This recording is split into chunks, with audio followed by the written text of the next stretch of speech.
How about a Mickey? You like a Mickey? Mickey lead. Mrs. Lynch. She probably told me to eat you on the path to get your pension. Oh, this guy here, I like him. That's one Bible and a CPE, Catholic People's Encyclopedia. Which plan would be the best for you? Well, I have to get it for $6 a month. And this is where you put your name right here. That's where I sign my John Henry. We got a new record here the other day on a lot of these Beatles songs.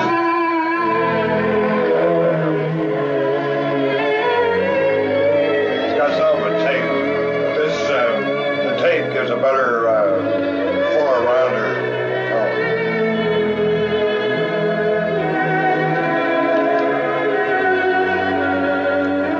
It doesn't interfere with what you're doing, does it? Oh, no.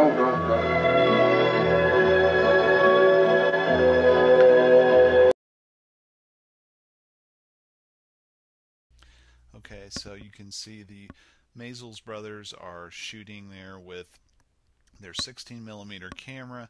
These people have allowed them in their home, and they're just shooting as events unfolds. You know, he decides to put on Yesterday, and it makes the scene that much more poignant as they spend their hard-earned money on this really ornate Bible.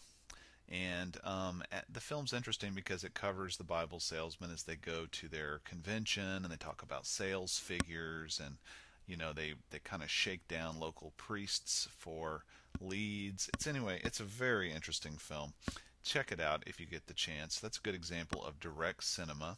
And you know, you all are probably familiar with nature documentaries. These explore natural phenomena and events. You can check out a clip from Microcosmos. There's also something called portrait documentaries, which your book mentions, which center around a compelling person. These would be around, you know, like JFK and others. Okay, usually documentaries use several of these options, so you're going to see films that aren't just one of these, but use several of these options. Now, the interesting thing about documentary is that it's different in some ways than fiction films, but not so different in other ways. Fictional films are assumed by us to be imaginary, but they often, as you all know, refer to and comment upon actual events.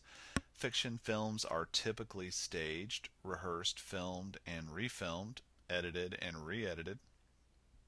And some films seek to blur the lines between documentary and fiction films. So there are, you know, films that kind of blur this line, but this is sort of the difference, that documentary films are not supposed to be staged and rehearsed, or at least that's how we usually understand it. In fictional films, we often imagine that they are imaginary, but sometimes they really are grounded in actual events. Now, what kinds of different documentaries are there? Well, your book lists several. You may not go around every day categorizing documentaries, but your book does. So let's talk about what kinds of categories they're going to give us. The first is the categorical documentary. This is where you see every category and subcategory of a subject. Now, what would this be like? Basically, films. Let's do like the Planet Earth series, which are documentaries, categorical documentaries. They basically show, you know, life on planet Earth. Let's talk about mammals, reptiles, amphibians. They include humans in a separate category, though we're mammals. And then it shows the subcategories. So you talk about different kinds of mammals, different kinds of reptiles. So it basically giving you a catalog, right, of all of these different categories. The development pattern is usually very simple, where it moves from broader kinds of categories to more specific kinds. Rhetorical documentaries, rhetoric, as you may know, is persuasion, right? And so the goal of a rhetorical documentary is to persuade the audience to adopt or act on an opinion. It addresses viewers openly, trying to move you in one direction or the other. The subject is usually a matter of opinion. If you've ever seen the documentary Fahrenheit 9/11 or Walmart, The High Cost of Low Prices, they often appeal to our emotions rather than facts. Let's take a look at a clip from Walmart, The High Cost of Low Prices.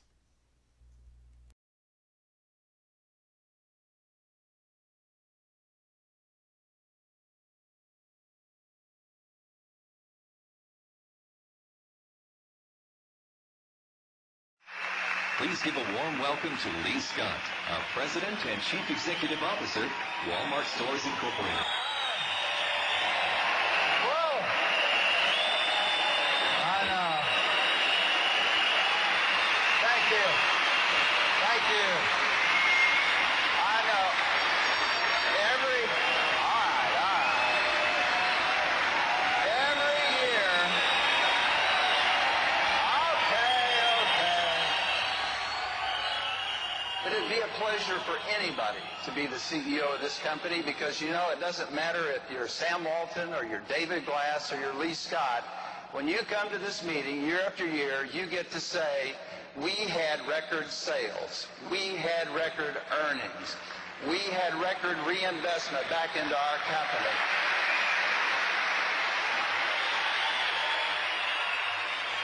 You know, I say all that, but let me tell you, my friends, you better be ready to be better. Because today, for whatever reason, whether it's our success or our size, Walmart Stores Incorporated has generated fear, if not envy, in some circles. And that makes it more important than ever that we focus on doing the right thing and doing things right every time. There's two things that we should do. Number one is tell the Walmart story. Get the message out there. And the second thing is stay the course. Walmart is too important to individual families who are stretching a budget. We're too important to the suppliers who employ millions of people. We're too important to our associates for whom we have so much love and value so much. And your company will continue to demonstrate our citizenship as a good employer and a member of the communities that we serve so well around this world. Ladies and gentlemen, I'll promise you this. We're going to stay the course, and this company is going to continue to grow.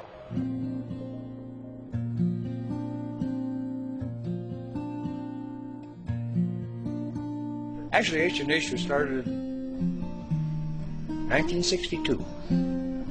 Started on Main Street in Middlefield. Little country store that at that time was starting a family, and it was pretty difficult to know. It was a big decision. And my brother-in-law and I decided, well, we were going to take that step, and we went into business and started in a little one-room building that had a full basement, but we did all the plumbing in the basement, but the upstairs retail area was very small, and we were there for a year and a half to 2 years, and then we moved on to a larger store and a shopping center, and spent several years there, and then we proceeded in 1992, built this facility here. This gentleman here, that happens to be my son. He's been a right-hand man for many, many years. It was much easier to retire in 96 when he was here to take over. One of the biggest parts of our store being out in our rural areas, what we call our hardware section. You know, the nuts and the bolts and the nails and all the type of fasteners. That's always been good because a lot of the farmers were always mending machinery and things around the farm, and some of the kids that were, kids when I was growing up, in here. Now they've got families and they come in here for the fix-it-up type things. Since I was 8, come down on Friday nights after school. I generally arrive here about 7:15 in the morning for electrical supplies or a lot of times sporting goods. Preparing for it, trying to change stock and inventory, keeping in mind basically to stay with service. If you can't compete in one area, we're going to stay with something that is not offered or that you can compete in. Oh, I've probably been shopping here for 32 years or so. All my needs that I needed for hardware. The mass merchandisers, to a great extent, do not provide excellence in service. I'll use Walmart as an example, and you're really lucky if they have anyone in the plumbing section who knows anything about plumbing.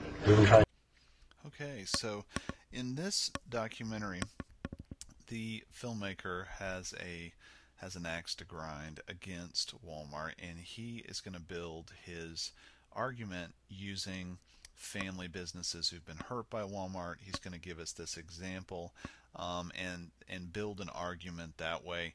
You do hear the voice of the narrator at other parts of the film, and just kind of giving you facts and information about Walmart. So it's a great example of a rhetorical approach.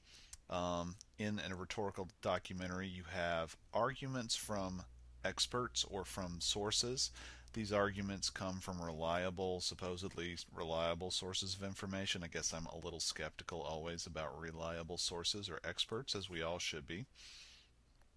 Some of the arguments are subject-centered, meaning they employ arguments about the subject matter using examples, and that's kind of what we're seeing in Walmart, the high cost of low prices. And viewer-centered, where it uses arguments that appeal to our emotions. And this film uses both of those. It also uses some economists talking about the subject matter. So it uses all three of these. Some documentaries are going to use more than one technique. Okay, so arguments from the experts or the source, subject-centered or viewer-centered. Okay, that's all I want to talk about documentary, but documentaries are not all dull, pieces of media with people sitting around talking anymore. Just check out some of the great documentaries like Scratch and Dig and Spellbound about the National Spelling Bee and others which really tell very compelling stories. Alright, after documentaries, we move on to what's called experimental film, or also called avant-garde film. And if you're watching a film that makes you feel really uncomfortable, it's so strange you can't classify it. Is this a documentary, a fiction film, or a piece of animation? If you just have no idea what the heck it is, it's probably experimental. Experimental film is noteworthy for its efforts at self-expression and experimentation outside of mainstream cinema. So a lot of people spend their whole lives trying to break into mainstream cinema. Others of us are much more interested in self-expression, artistry, and experimentation outside the system. And one reason we might not want to dismiss avant-garde out of hand is, where do these techniques that we're going to see finally end up? Just like music, painting, and photography, a lot of it ends up in mainstream cinema. So we'll see those techniques ending up in our commercials, in music videos, and other places. So what are experimental films? Well, they have consisted over the years of everything from rolling nuts and bolts across film and exposing it, to a film called Koyaanisqatsi, which we'll watch a little bit of in a minute. Has semi-documentary footage. The footage is manipulated and put to music. So what are some of the roots of avant-garde film? Well, there's a school of art called surrealism that has bizarre and evocative imagery, very dreamlike. In the films of the Spanish director Luis Buñuel, for example, he has a film that's very famous called Un Chien Andalou, and we've really got to watch a clip from it for you to understand.